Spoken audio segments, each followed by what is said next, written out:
오늘은 지난주에 이어 율법과 죄란 제목으로 하나님 말씀 계속 나눕니다. 특히 오늘은 죄의 본질에 관하여 말씀을 함께 나누도록 하겠습니다. 여러분, 죄의 본질은 무엇일까요? 오늘 본문에 근거하면 죄의 본질은 바로 탐욕입니다. 로마서 7장 7절 후반절 곧 율법이 탐내지 말라 하지 아니하였더라면 내가 탐심을 알지 못하였으리라. 이 본문에 의하면 율법이 탐내지 말라 하지 아니하였더라면 이라고 사도 바울은 말씀합니다. 본문에 등장하는 탐심은 우리가 잘 아는 십계명의 맨 마지막 계명이죠. 출애굽기 20장 17절 내 이웃의 집을 탐내지 말라. 내 이웃의 아내나 그의 남종이나 그의 여종이나 그의 소나 그의 낙이나 무릇 내 이웃의 소유를 탐내지 말라. 이 본문에서 사도 바울은 율법과 관련하여 두말할 필요 없이 십계명 중 맨 마지막 계명을 언급합니다. 왜 그랬을까요? 다른 계명도 많았을 텐데 굳이 마지막 계명을 언급하고 있을까요? 맨 마지막 계명인 10번째 계명은 앞서 언급한 9계명과 가장 큰 차이점이 하나 있어요. 그것은 바로 다른 9계명은 모든 사람의 외적인 행동으로 나타나는 계명들입니다. 우리 한번 살펴볼까요? 제1계명 너는 나 외에 다른 신들을 두지 말라. 제2계명 너를 위하여 새긴 우상을 만들지 말고 그것들을 섬기지 말라. 제3계명 너는 내 하나님 여호와의 이름을 망령되게 부르지 말라. 제4계명 안식일을 기억하여 거룩하게 지키라. 제5계명 내 부모를 공경하라. 제6계명 살인하지 말라. 제7계명 간음하지 말라. 제8계명 도둑질하지 말라. 제9계명 내 이웃에 대하여 거짓 증거하지 말라. 그리고 마지막 제10계명 내 이웃의 집을 탐내지 말라. 우리가 살펴보듯이 제1계명부터 제9계명까지는 사람이 그것을 행동으로 드러내기 전까지는 그것은 죄가 아닙니다. 그러나 제10계명은 그 성격이 조금 달라요. 10번째 계명은 그 성격에 있어서 그 사람의 드러난 행동을 주목하는 것이 아니라 그 사람의 내면의 깊은 곳을 주목합니다. 다시 말해서 10번째 계명은 사람의 가장 깊은 마음의 생각, 그 마음의 동기를 주목하고 그 심성을 향하여 말씀하고 있는 계명이에요. 다르게 표현하면 우리가 이웃에 대하여 행동으로 어떠한 해도 끼치지 않았을지라도 그 마음속으로 잠깐 아주 순간이라도 그 이웃에 대하여 그의 소유에 대하여 흑심을 품었다면 그는 그 즉시 십계명 중 제10번째 계명을 범하게 되는 것이에요. 이것은 우리가 마음으로, 상상으로, 생각으로 짓는 모든 죄들에 대하여 해당됩니다. 십계명의 10번째 계명은 바로 이 점에 주목하고 예의주시하는 것이죠. 따라서 사람이 십계명 중에 9계명을 모두 지켰을지라도 그 마지막 계명인 10번째 계명을 범하였다면 그는 십계명 전체를 범한 것과 같습니다. 왜냐하면 하나님은 죄의 양을 바라보는 것이 아니라 죄의 질적인 면을 주목하시고 바라보시기 때문이죠. 이에 따라 사람이 십계명을 모두 범하든 십계명 중 한 계명을 범하든 그 사람은 하나님 앞에서 모두 하나님의 계명을 범한 죄인일 뿐입니다. 그러므로 하나님 앞에서는 하나를 범하든 10개를 범하든 모두가 큰 죄입니다. 하나님 앞에서 죄의 가볍고 무거움이란 것은 없는 것이죠. 이 사실을 꼭 기억하시기 바랍니다. 그러나 많은 사람들은 이런 사실을 망각하고 살아요. 자신의 의로운 한 행동을 표준으로 삼아 타인의 불의한 행동 9가지를 판단하고 지적하며 비판합니다. 이런 사람은 한 가지를 지키기 위해 나머지 9가지의 죄를 짓는 것이죠. 좀 더 쉽게 설명하면 우리는 흔히 자신만의 어떤 의로운 하나의 기준을 정해놓고 삽니다. 그것이 인생의 원칙일 수도 있고, 그것이 인생의 철학일 수도 있고, 그것이 나의 신앙관일 수도 있겠죠. 그리고 상대방을 향하여 나의 기준으로 잣대질합니다. 그 사람을 평가합니다. 그 사람을 판단합니다. 그리고 그 사람을 비방합니다. 중국 속담에 이런 말이 있어요. 50보 100보. 혹시 들어보셨습니까? 옛날 고대 전쟁에서는 전쟁을 하다가 전세가 불리하면 병사들이 싸우다가 도망가는 사례가 많았어요. 그 중에 어떤 사람은 전장에서 50보 도망가고 있었고, 다른 동료는 그 사람보다 100보 더 도망가고 있었습니다. 이를 본 50보 도망자는 자신보다 100보 더 도망가는 동료를 향해 이런 생각을 했어요. 저 사람은 나보다 100보 더 도망갔으니 저 사람은 나보다 더 비겁해. 겁쟁이야. 여러분은 어떻게 생각합니까? 여러분이 보시기에 두 사람 모두 똑같이 비겁한 자들 아닙니까? 똑같이 겁쟁이들 아닙니까? 이것이 우리의 모습이며 우리의 상태입니다. 예수님은 이와 같은 사람들에게 이렇게 경고하셨죠. 누가복음 6장 41절 42절 어찌하여 형제의 눈 속에 있는 티는 보고 내 속에 있는 들보는 깨닫지 못하느냐.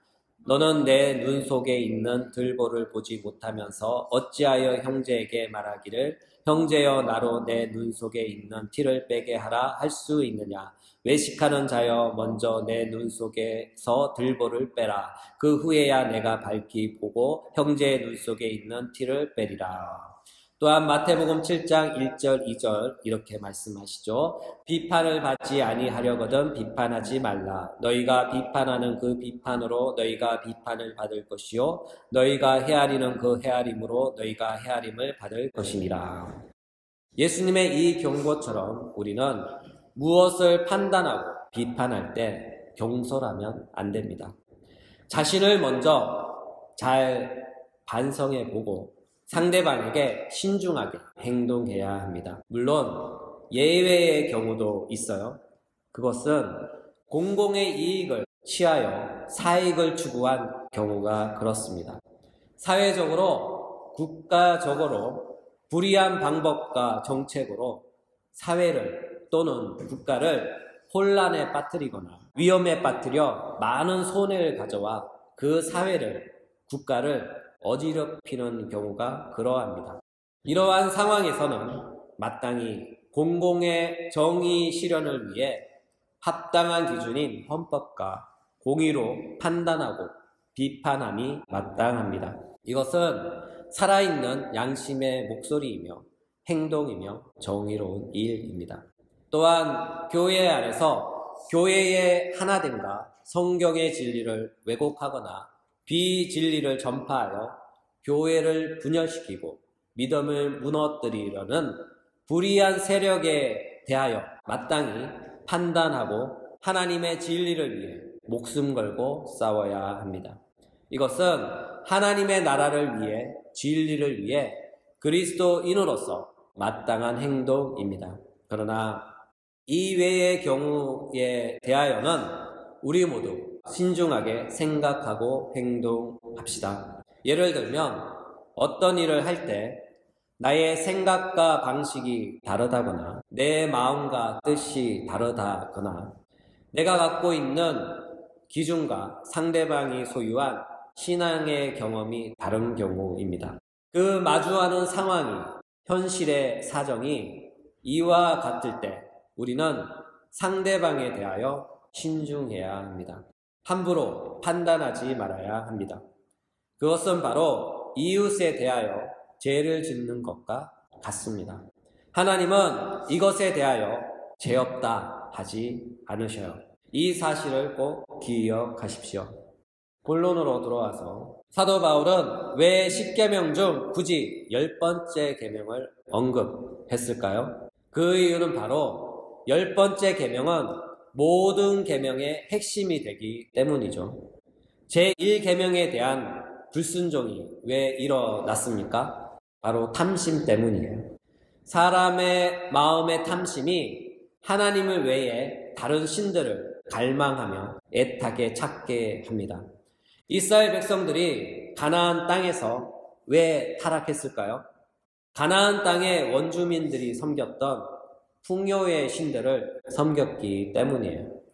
가나안인들은 농사를 짓는 사람들이었고 그래서 농사와 관련된 신들을 섬겼어요. 이스라엘 백성들은 가나안 땅에 들어가서 농사를 지었습니다. 그러다 보니 자연스레 하나님을 의지하기보다는 가나안인들이 섬겼던 신들을 바라보았고 그 신들에게 마음이 빼앗겼으며 결국 그 신들을 옆에 두고 경배하게 된 것이죠. 그들은 놀라운 능력으로 애굽에서 자신들을 구원하신 하나님의 능력을 잊은 것이에요. 하나님보다 가나안인들이 섬겼던 그 신들이 더 매력적으로 보였기 때문이죠. 그래서 하나님의 첫 계명을 어긴 것이죠. 그 불순종의 가장 깊은 내면의 동기가 무엇인가 하면요. 그것이 바로 마음의 탐심 때문이었어요. 이와 같이 모든 계명에 대한 불순종의 핵심이 무엇인가 하면 바로 탐심입니다. 그래서 사도 바울은 하나님의 거룩한 율법을 언급할 때 바로 그 율법을 무너뜨리는 핵심인 탐심에 관하여 말씀하고 있는 것이죠. 이와 같은 이유로 사도 바울은 이렇게 말씀합니다. 로마서 7장 7절 후반부 곧 율법이 탐내지 말라 하지 아니하였더라면 내가 탐심을 알지 못하였으리라. 탐심은 모든 계명의 가장 깊은 내면의 동기에 가장 큰 영향을 주는 핵심 요소입니다. 사도 바울은 이것을 회심하기 전까지 몰랐어요. 조금 더 확대하면 예수님 당시 모든 바리새인들은 유대인들은 이 사실을 전혀 몰랐어요. 회심 전 사도 바울을 포함한 바리새인들과 유대인들은 십계명을 외적인 행동 차원에서만 죄를 죄로 생각했어요. 다시 말해서 어떤 사람이 어떤 악행을 저지르지 않는 한 그는 그 어떠한 죄도 짓지 않은 것이죠. 아울러 그들은 이렇게 또한 말을 했어요. 악한 욕망은 죄가 아니다. 악한 욕망은 죄가 아니다. 따라서 이들의 이해를 따르면 욕망, 다시 말해서 탐심 그 자체는 절대로 죄가 아니었던 것이죠. 우리의 주님이신 예수님은 바리새인들과 유대인들에게 이 점을 밝혀주기 위해 무진장 애를 쓰셨습니다. 마태복음 5장 21절 22절 옛사람에게 말한 바 살인하지 말라 누구든지 살인을 하면 심판을 받게 되리라 하였다는 것을 너희가 들었으나 나는 너희에게 이르노니 형제에게 노하는 자마다 심판을 받게 되고 형제에 대하여 나가라 하는 자는 공회에 잡혀가게 되고 미련한 놈이라 하는 자는 지옥불에 들어가게 되리라. 또한 이렇게 말씀하셨죠. 마태복음 5장 27절 28절 또 간음하지 말라 하였다는 것을 너희가 들었으나 나는 너희에게 이르노니 음욕을 품고 여자를 보는 자마다 마음에 이미 간음하였느니라. 우리의 주님이신 예수님은 살인죄에 대하여 간음죄에 대하여 율법의 올바른 의미를 바르게 가르쳐 주셨던 것이죠. 율법은 본질적으로 사람의 마음에 관심을 두고 있으며 이것은 영적인 것임을 밝혀 보여주시고자 하신 것이에요. 이걸 볼 때 그 당시 바리새인들, 유대인들은 율법에 대해 근본적으로 잘못된 개념과 태도와 방향성을 갖고 있었던 것 같아요. 예수님은 이 점을 콕 집어 지적하고 강조하시며 교정해 주고자 노력하셨습니다. 그러나 대다수의 많은 이들은 이것을 깨닫지 못하고 이해하지 못했으며 받아들이지 않았고 더 나아가 예수님을 배척했어요. 왜 그랬을까요? 그 이유가 무엇일까요? 그것은 바로 율법이 영적인 것이기 때문이죠. 율법이 영적인 것이기 때문에 영적 이해력이 없으면 결코 율법의 바른 의미를 깨달을 수도 없고 그것을 수용할 수도 없었던 것이에요. 사도 바울이 회심을 하고 나서 성령을 받고 성령의 조명하심 아래 율법을 바라보았을 때 그는 그때 비로소 율법의 올바른 의미를 깨달은 것이죠.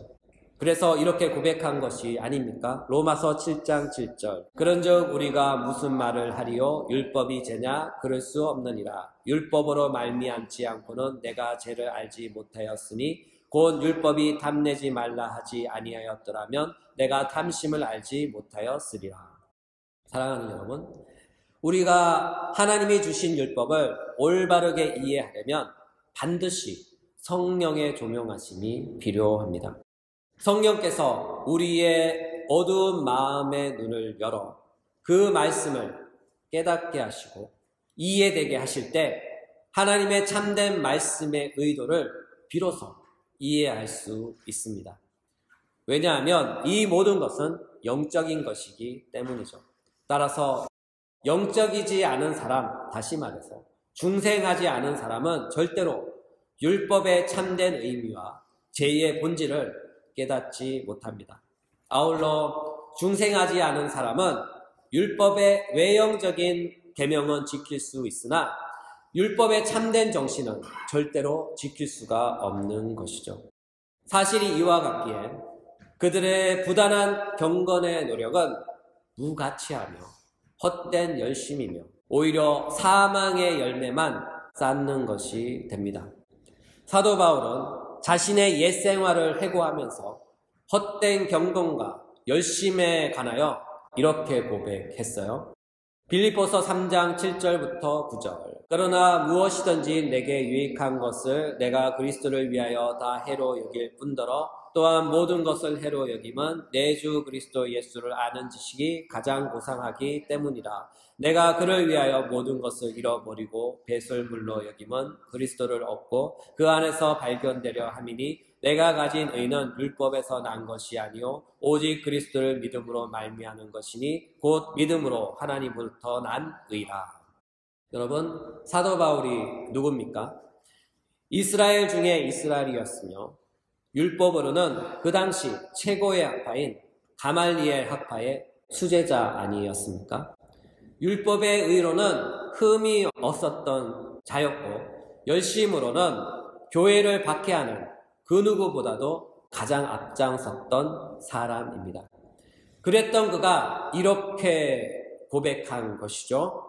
그동안 내가 했던 율법을 향한 모든 열심이 헛된 것이었으며 율법의 조문에 묵은 것을 향한 열심이었다고 고백한 것이에요.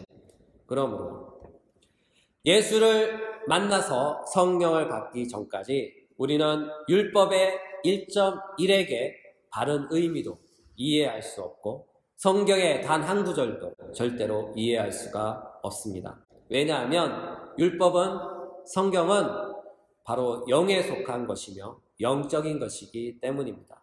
사랑하는 여러분, 이처럼 우리가 말씀을 이해하기 위해서는, 율법을 올바르게 이해하기 위해서는 성령의 도우심이 절대적으로 필요합니다. 이것은 우리가 성경을 올바르게 보는 유일한 방식입니다. 만약 성령의 도움 없이 성경을 묵상하거나 율법을 묵상한다면 까만 것은 글씨요 흰 것은 종이란 사실밖에 확인할 수 없을 것입니다. 성령의 조명하심을 떠난 그 어떤 이해도 절대로 성경이 목표하는 간역을 맞출 수가 없습니다. 나의 많은 성경 공부 지식도, 내가 소유한 석사, 박사 학위도, 나의 직분도 또는 성경을 아무리 많이 읽었다 하더라도 그 모든 노력은 결국 헛된 공허한 삽질밖에 안 된다는 사실을 꼭 기억하십시오. 사도 바울은 이와 같은 이유로 우리를 위해 이렇게 기도합니다. 에베소서 1장 16절부터 19절. 우리 주 예수 그리스도의 하나님 영광의 아버지께서 지혜와 계시의 영을 너희에게 주사 하나님을 알게 하시고 너희 마음의 눈을 밝히사 그의 부르심의 소망이 무엇이며 성도 안에서 그의 기업의 영광의 풍성함이 무엇이며 그의 힘의 위력으로 역사하심을 따라 믿는 우리에게 베푸신 능력의 지극히 크심이 어떠한 것을 너희로 알게 하시기를 구하노라. 사랑하는 여러분, 이와 같이 우리 주 예수 그리스도의 영이신 성령께서 우리의 마음을 열어주실 때 비로소 우리는 성경의 참된 의미를 밝히 깨달아 알게 되는 것입니다.